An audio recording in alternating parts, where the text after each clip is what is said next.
Saúdos, benvidos. Acompáñanos hoxe o alcalde de Carballiño, Francisco Fumega, benvido. Hola, ben hallado. Alcalde, o sucedido estes días, esta semana no Irixo, lémbranos un pouco o que sucedeu no Carballiño, inda que non é o mesmo, a situación ven sendo algo similar, non? Bueno, eu creo que hai matices diferenciais importantes. No Carballiño estábamos gobernando nós, o que fixemos foi un acordo de gobernabilidade programático, no que únicamente se ten en conta unha serie de inversións e unha serie de programas para o desenvolvemento do Carballiño.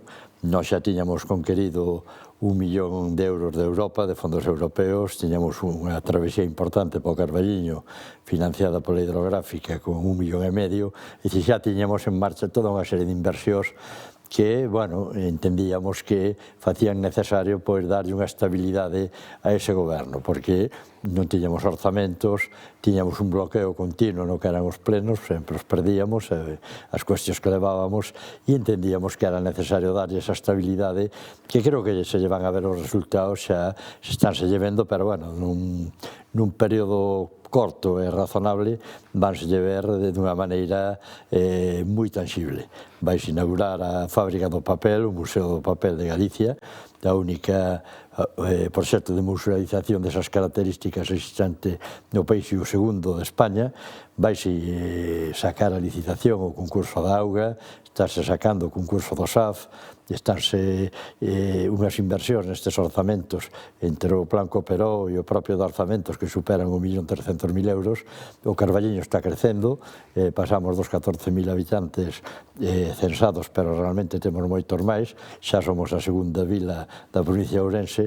Bueno, que nós entendíamos que era unha aposta que foi consultada, e en isto quero facer fincapé que a militancia aprobou ese acordo ao que chegamos, a militancia por unanimidade, e en base a ese acordo da militancia e os intereses do Carballiño, pois tomamos unha decisión que non foi fácil de tomar. Dende logo, a min costoume noites de sono tomala, digo con sinceridade, pero, bueno, que entendíamos que era a única maneira de, ou ben que nos fixeran unha moción de censura e que gobernara outra xente, ou o que non podíamos era seguir nun impás no que o Carballiño non iba a ningún sitio. Naquel momento o Partido Socialista decide expedientar o alcalde do Carballiño.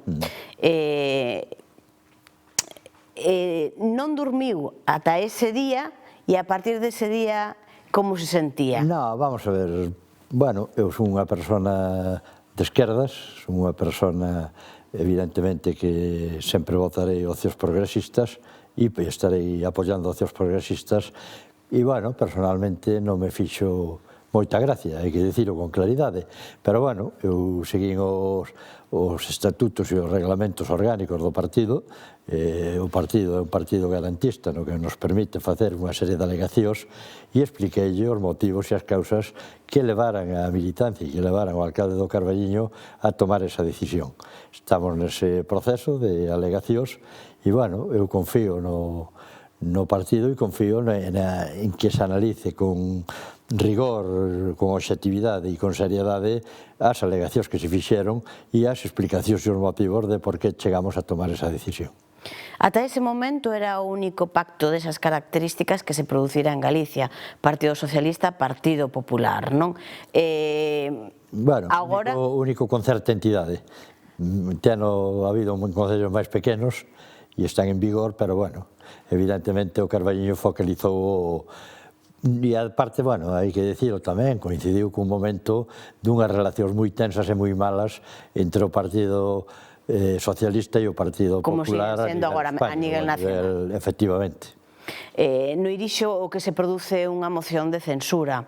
Sí, pero xa é a segunda, quero dicir, eu tamén aí... A terceira alcaldesa, bueno, eu creo que tamén aí deberías haber negociado dende o principio, porque, bueno, tampouco ten moita lógica de investir a un para aos 6 meses volver votalo e facer... Eu en eso, bueno, son unha persona máis de diálogo e prefiero chegar ás conclusións antes de... Dende logo, nunca entendín que non se chegara a un acordo dende o principio, tamén o digo con claridade, con todo o respeto para os compañeros do Irixo. Evidentemente, cada concello ten as súas realidades, eu descoñezco de Irixo e tampouco vou opinar acerca do que aconteceu ali. Pero, bueno, eu creo que deberíase buscar xa dende un principio para non, porque tampouco é bo nin para o concello, nin para a burocracia do concello andar mudando de alcaldes cada pouco tempo. Cal é a súa relación agora mesmo coa dirección do Partido Galego? Bueno, é unha relación correcta, de respeto e á espera de que tomen decisións en canto a ese expediente. Cree que a cidadanía entendeu o pacto?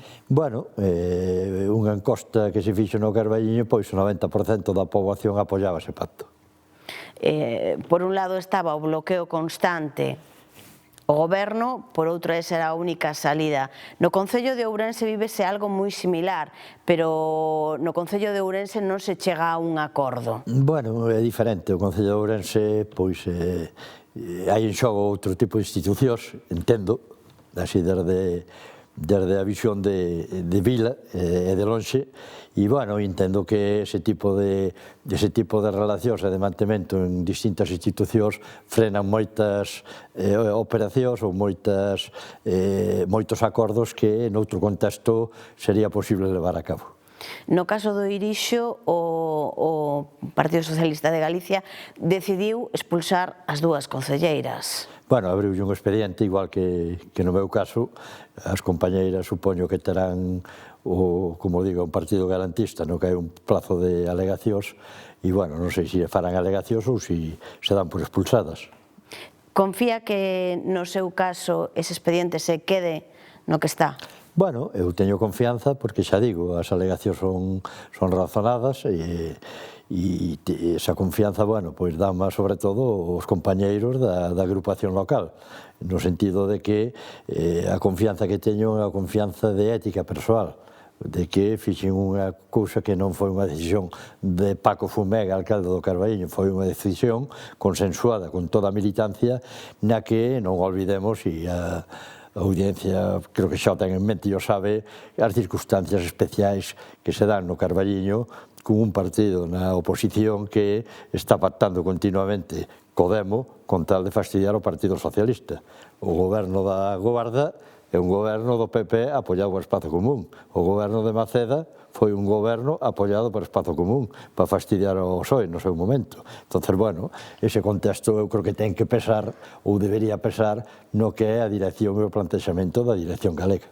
Como é o día a día na gobernanza no Concello do Carballiño agora mesmo? Bueno, o día a día pois é unha labor continua e intensa de diálogo. Evidentemente hai posturas diferentes que hai que limalas e tratar de leválas todas na mesma dirección. Pois eso tamén pasa dentro do propio grupo.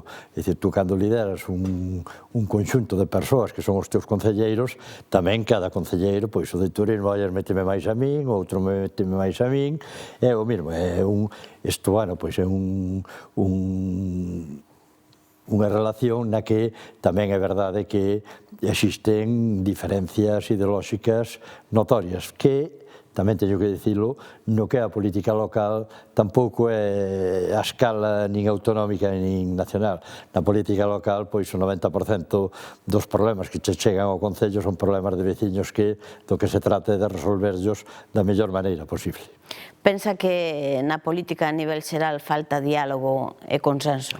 Bueno, eu creo que a política é a arte da negociación e eu creo que evidentemente é necesario primeiro non judicializala, porque hoxe realmente está judicializado ao 100%, non se sabe xa se mandan máis os xueces, os políticos, xa non se sabe quen ten máis poder, e eu creo que primeiro o que fai é afastar a xente válida para a política, porque cando facemos unhas listas nas eleccións municipais, a xente dende fora pensa que é moi fácil buscar xente, pero hai cantidad de xente que che di que non se quere meter nesto, porque hai un certo descrédito. Eu creo que se debería volver pois a unha racionalidade, olles, un posicionamento ideolóxico claro, pero sempre con respeto e con pouca demagoxia.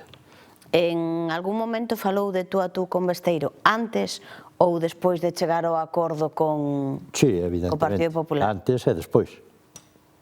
e el deulle a súa opinión. Bueno, efectivamente, diu unha opinión que non a vou transmitir, pero, bueno, eu tamén lle din a miña. E creo que, bueno, entre os dous, pois, chegamos ao acordo ou chegamos a entender as posturas cada un da súa. Eu entendo tamén a postura dun partido que, oi, se está nun contexto nacional peleadísimo co Partido Popular, casi con uñas e dentes, e entendo que, bueno, non é unha postura fácil de entender. El tamén entendeu as razóns que lle din eu de por que se chegou a esta situación, cal é a realidade do Carballiño e que non é un casual co que foi secretario xeral do partido a nivel galego sexa oposición ao Partido Socialista no Carballiño. Evidentemente, iso non é normal en ningún sitio. E claro que entendeu. Vostede non vai acabar o mandato no Carballiño como alcalde, vaille tocar pasar a ser tenente de alcalde, creo. Como vai a levar ese cambio? Bueno, terá que asumir a outra parte, non? A outra parte do diálogo. Con toda a naturalidade do mundo, seguiremos traballando ca mesma intensidade. Dentro de 3 anos volve a haber outra cita electoral e, dende logo, vamos estar aí con toda a forza do mundo para seguirlle dando respostas aos veciños do Carballiño ou programas que podan elexir para que o Carballiño siga avanzando. Señor Fumega, un placer. Moitísimas grazas por acompañar. Gracias a vos. A todos vostedes tamén, como sempre, moitísimas grazas por estar aí un día máis.